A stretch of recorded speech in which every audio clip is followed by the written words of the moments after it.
자, 오늘은요, 식과 관련된 용어와 또 1차 식의 계산에 대해서 얘기를 해볼게요.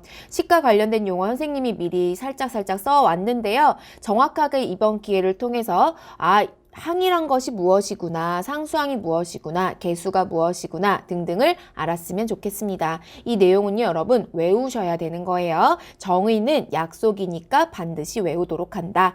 자, 첫 번째 먼저 보시죠. 항. 상수항, 개수가 무엇인지 알아볼 텐데요. 정의를 달달 외우기보다 예를 통해서 알아보는 것이 굉장히 좋습니다. 5x 더하기 3이 있을 때 이 각각을요. 문자의 곱으로만 이루어지거나 문자와 숫자의 곱으로 이루어진 각각을요. 항이라고 부르거든요. 5x 항 하나, 3 항 하나 이렇게 생각하시면 돼요. 예를 들어서 우리가 아직 1학년이라서 2차식은 배우지 않겠지만 예를 들어서 써보면 x제곱 더하기 2x 더하기 1이 있을 때 이 각각이 모두 항이다 라는 것을 알 수 있습니다. 그런데 이 중에서 숫자만으로 이루어진 것은 따로 뭐라고 부르냐면 상수항이라고 부릅니다. 상수하면 그냥 쉽게 숫자다 이렇게 생각하시면 돼요. 숫자로만 이루어진 것은 무엇이다? 상수항이다. 여러분 괜찮겠죠? 네, x제곱, 2x, 마이너스 3이 각각 항이고 숫자로만 이루어진 마이너스 3은 뭐다?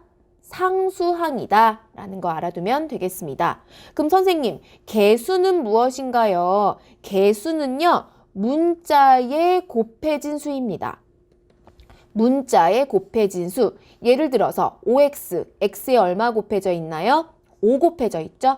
즉, x의 개수는 5가 되는 거예요. 이해되시죠? 여기 2x가 있는데요. x에 얼마 곱해져 있나요? 2가 곱해져 있죠? 이때의 x의 개수는 2가 되는 것입니다. 선생님, 그러면 x제곱의 개수는 무엇인가요? 아무것도 안 써 있으면 무엇이 곱해져 있는 것과 같죠? 1이 곱해져 있는 것과 같죠? 따라서 x제곱의 개수는 1이 됩니다. 자, 이해되시죠? 개수는 문자에 곱해진 수다. 자, 그 다음 두 번째, 다항식과 단항식의 개념을 이야기해 볼 텐데요. 다항식이라는 것은요, 한 개 또는 두 개 이상의 항의 합으로만 이루어진 식을 다항식이라고 합니다. 네, 한 개 또는 두 개 이상의 항의 합으로 이루어진 식. 그러니까 우리가 보통 보는 모든 식이 다항식이다 이렇게 생각하시면 돼요. 근데 이 중에서 항이 딱 하나 있는 거예요. 항이 딱 하나 있는 거, 예를 들어 2y 같은 거 또는 마이너스 x 같은 거 또는 항이 하나 있는 거 10z 같은 거, 이런 항이 하나 있는 식은요 우리가 단항식이다 이렇게 얘기합니다. 그러니까 엄밀히 말하자면 다항식이 단항식을 포함하는 개념이다 라고 생각하시면 될 것 같아요. 자, 그 다음 세 번째, 차수에 대해서 알아볼게요. 차수는요, 어떤 항에서 곱해진 문자의 개수를 의미합니다. 센스가 있는 학생은요, 이 말 들으면 이게 무엇과 관련 있겠다? 지수와 관련 있겠다 라는 생각을 하게 됩니다. 문자가 곱해진 개수니까요. 자, 여러분 생각나시죠? 복습해보면 x 곱하기 x 뭐였죠? x 제곱으로 표현할 수 있다라고 얘기했었죠? 이런 것을 거듭제곱이라고 했는데요. 문자가 곱해진 개수 몇 개 곱해져 있죠? 2개. 이때 x의 차수는 2가 되는 거예요. 괜찮을까요? 또 예를 들어서 y 곱하기 y 곱하기 y 앞에 2도 곱해볼까요? 네, 이런 식이 있을 때 간단히 정리하면 2y 세제곱이 되겠죠? 이때 y의 차수는 뭐가 된다? 곱해진 개수니까 지수인 3을 읽으면 되겠다 이런 얘기입니다. 근데 여기다가 하나 더 추가하면 만약에 문제에서 식의 차수를 물어볼 수도 있어요. 다항식의 차수를 물어볼 때는 차수 중에서 가장 큰 항의 차수를 읽으면 됩니다. 무슨 말이냐면 이거 보세요. 차수 얼마죠? 네, 3이죠. 문자가 곱해진 개수, 이건 3차식이구나 이렇게 얘기할 수 있습니다. 그런데 항이 여러 개 있는 경우요.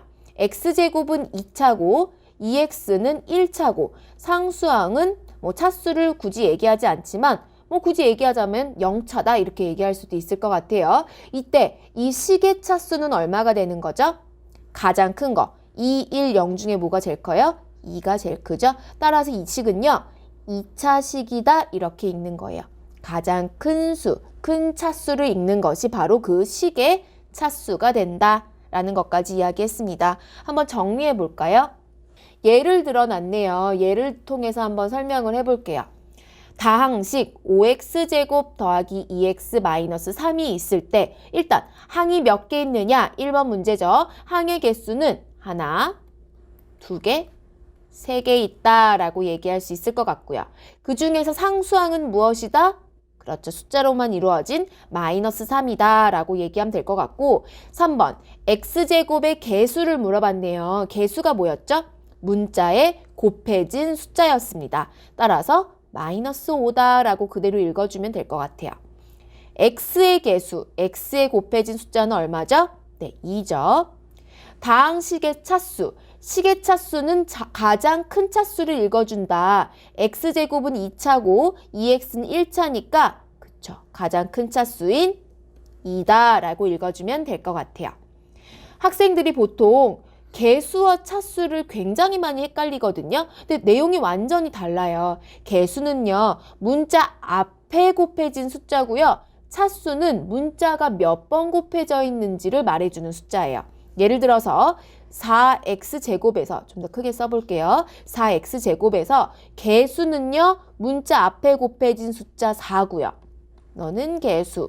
차수는 뭐예요? 문자가 곱해진 개수입니다. 따라서 제곱이니까 이것이 바로 차수가 되겠죠?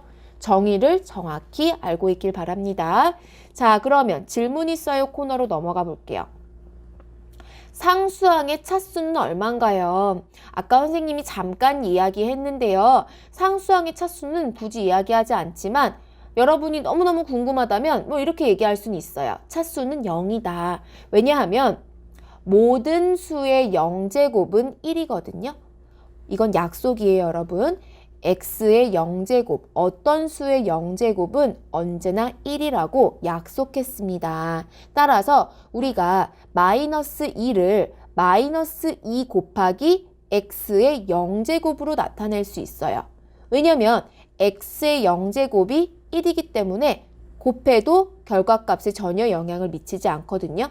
따라서 이 0을 그대로 읽어주면 아, 상수항의 차수는 0이구나 라고 이야기할 수 있겠습니다. 두 번째요. 두 번째 질문 굉장히 좋은 질문인데요. 두 번째 질문 볼게요. x분의 3 더하기 1은 1차식인가요? 라고 물어봤어요. 심지어 물음표가 두 개거든요. 굉장히 많이 받는 질문인데요. 결론은 아닙니다. x가 분모에 들어가 있으면 1차식이라고 볼 수가 없어요.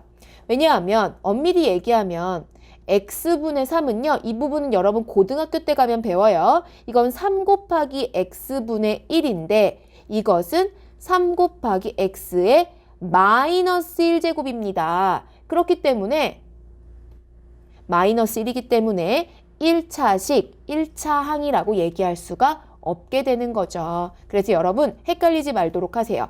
아, x가 분모에 있으면 1차식이라고 이야기할 수가 없다. 이런 식과 같은 것을 우리가 1차식이라고 이야기한다. 라는 거 예를 통해서 기억을 하길 바랍니다. 자, 용어들 쭉 배워봤고요. 이번에는 그러면 1차식 계산하는 방법을 좀 알아보도록 할게요. 1차식의 계산하는 방법인데요. 크게 생소하진 않을 거예요. 한번 쭉 읽어볼게요. 1차식과 수의 곱셈은요. 우리가 곱셈에서 분배법칙 배웠던 거 여러분 생각나시죠? 분배법칙을 사용해서 괄호를 없애줄 수 있어요. 마이너스 1을 5x와 8이라는 항에 각각 곱해주면 되겠습니다. 그래서 곱해주면 마이너스 10x, 마이너스 16이 되겠네요. 나눗셈은 어떻게 한다? 곱셈으로 고치고 뒷수를 역수로 바꾼다 라고 얘기했죠. 자, 그래서 곱해주면은요. 네, 이렇게 정리할 수 있다 라는 얘기입니다. 1차식의 덧셈과 뺄셈은요. 조금 더 자세하게 설명을 해볼게요. 여기서는 우리가 동류항의 개념을 얘기를 해줄 수밖에 없거든요. 동류항은 무엇이냐 라고 물어본다면 이렇게 간단하게 이야기할 수 있어요. 곱해진 문자와 문자도 같고 차수가 같을 때 우리가 동류항이라고 이야기한다. 예를 들어서 좀 쉽게 얘기하면 이런 예를 들어볼 수가 있어요. 나에게 사과 2개가 있었는데 동생이 사과 3개를 또 줬어요. 그럼 나는 사과를 몇 개 가지고 있나요? 사과 2개. 근데 사과 3개를 더 줬죠. 그럼 나에게는 사과 5개가 있는 거거든요. 이 사과를요, 그대로 x로 바꿔볼게요. x가 2개 있어요. 근데 x를 3개가 더 생겼어요, 나에게. 그럼 x가 총 몇 개 있나요? x가 5개 있는 것과 같죠? 식으로 나타내면 x가 2개 있다는 얘기는 2x란 얘기죠. x가 3개 있다는 얘기는 3x란 얘기입니다. 그럼 2x와 3x를 더하면요. x가 몇 개 있다란 얘기예요? 5개 있다란 얘기겠죠. 이렇게 더할 수 있습니다. 더할 수 있는 것은 동류항이기 때문에 가능한 거예요. 무슨 말이냐면 사과를 포도로 바꿔보세요. 내가 사과가 2개 있었는데 동생이 포도를 3개 줬다라고 생각을 해보세요. 더할 수 있나요? 없나요? 더할 수 없거든요. 내가 과일이 몇 개 있냐라고 물어보면 사과와 포도를 더해서 얘기하는 것이 아니라 네, 저에게는 사과 2개와 포도 3개가 있습니다 라고 얘기를 해야 되겠죠. 그러니까 x가 아니라 다른 문자 y가 있다면 더 이상 더할 수가 없습니다. 이건 이걸로 계산 끝인 거예요. 왜? 동류항이 아니니까요. 어떻게 한다라는 거 좀 감이 오시나요? 문제 풀다 보면 좀 더 감이 잘 잡힐 텐데 일단 동류항은 동류항끼리 계산한다 라는 것만 기억하고 있으면 되겠습니다. 정리해 볼까요? 일단 1차식은요. 차수가 1인 다항식이다 라고 이야기하면 될 것 같아요. 차수가 1인 다항식. 예를 들자면 2x 더하기 3 또는 4분의 5x. 선생님이 아까 정리해 줄게 해서 얘기했던 건 뭐죠? 이러한 식은 1차식이다 아니다? 아니다. 분모에 x가 있으면 1차식이 아니다 라고 얘기했습니다. 동류항은 무엇이냐? 동류항은 다항식에서 곱해진 문자와 차수가 같은 항입니다. 둘 다 같아야지만 동류항이다 라고 이야기할 수 있어요. 이때 여기 보시죠. 마이너스 x 더하기 4y 더하기 1이 있고요. 5x 마이너스 7y 마이너스 10이 있어요. 이때 x와 마이너스 x와 5x가 동류항이고요. 그 다음에 y는 y끼리 동류항입니다. 4y와 마이너스 7y가 동류항이고 그 다음에 상수항은 상수항끼리 계산해야 된다 그랬죠? 네, 플러스 1과 마이너스 10이 동류항이다 이렇게 생각하면 될 것 같아요.